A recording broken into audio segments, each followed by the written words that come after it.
بسم اللہ الرحمن الرحیم۔ حدیث میں آتا ہے کہ مدینہ ہجرت کے بعد بہت سارے ممالک فتح ہوتے چلے گئے، بحرین کا ممالک بھی فتح ہو گیا۔ اس وقت اللہ کے نبی صلی اللہ علیہ وآلہ وسلم نے لوگوں کو بحرین بھیجا کہ جاؤ وصولی کر کے لاؤ۔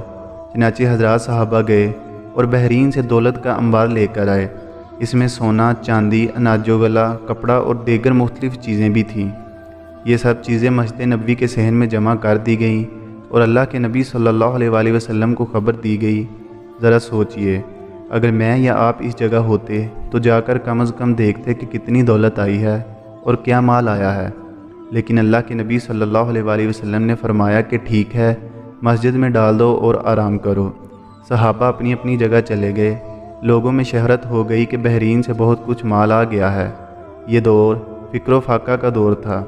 ایسے دور میں بحرین سے اس قدر مال جمع ہو گیا تھا۔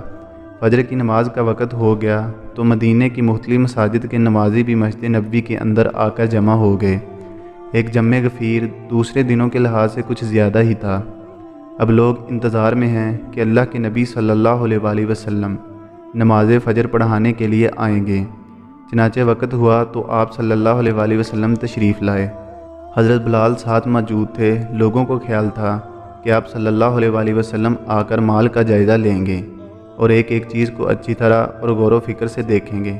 لیکن دیکھتے ہیں کہ اللہ کے نبی صلی اللہ علیہ وآلہ وسلم تشریف لائے اور ایک نگاہ بھی اٹھا کر مال کی طرف نہیں دیکھا، بلکہ سیدھا محراب کے اندر تشریف لے گئے اور نماز پڑھائی۔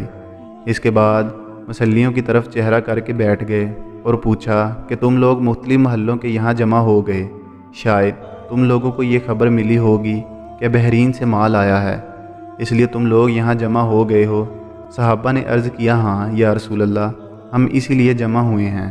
تو آپ صلی اللہ علیہ وآلہ وسلم نے فرمایا، پچھلی امتیں جو تباہ و ہلاک ہوئیں وہ مال و دولت میں غرق ہونے کی وجہ سے ہلاک ہوئیں۔ مجھے کوئی خوف تمہارے فکر و فاقہ کا نہیں ہے۔ اگر مجھے کسی بات کا خوف تمہارے بارے میں ہے تو یہ کہ دنیا تمہارے اوپر وسیع کر دی جائے اور تم ایک دوسرے سے آگے بڑھنے میں مسابقت کرو گے اور ہلاک کر دیے جاؤ گے۔ پھر اس کے بعد مال کے پاس تشریف لائے اور حضرت بلال سے فرمایا کہ تقسیم کرنا شروع کرو، جس کو جس چیز کی ضرورت ہو دیتے چلے جاؤ۔ حضرت بلال بن حبشی تقسیم کرتے رہے، یہاں تک کہ جو کچھ آیا تھا سب تقسیم ہو گیا۔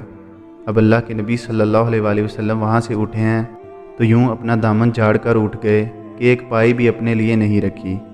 یہ اللہ کے نبی صلی اللہ علیہ وآلہ وسلم کا اسوہ ہے۔ کتنے مال کی فراوانی کے باوجود ایک نگاہ بھی اٹھا کر آپ نے نہیں دیکھی اور حضرات صحابہ کے دلوں میں جو تھوڑی سی محبت جمع ہو گئی تھی اس کو بھی کھینچ کر نکال دیا۔